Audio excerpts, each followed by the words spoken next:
আমারে যে উহুদের ময়দানে দান দান শহীদ করে রক্তাক্ত করছে, তুমি শোনো নাই? আমি যে 14 দিন পেটে ক্ষুধার তাড়নায় পাথর বাঁধছিলাম উম্মত, তোমার মনে নাই? একবারও শোনো নাই আমার ক্ষুধার কষ্ট, আমার পিঠের ব্যথা, আমার দাঁতের ব্যথা, আমার কাঁধে 2টা কড়া ঢুকে গেছে উম্মত। আমার ঘরে 3 মাস আল্লাহর নবীর স্ত্রী আয়েশা বলছে, আল্লাহর কসম উম্মত, নবীর স্ত্রী বলছে 1 ফোঁটা চুলায় আগুন জ্বলে নাই।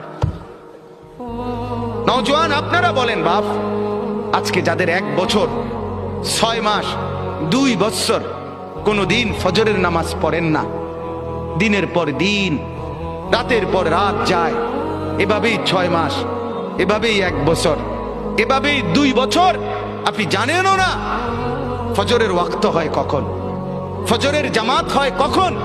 মেরে মুহতারাম, আমার ভাই, আমার বন্ধু।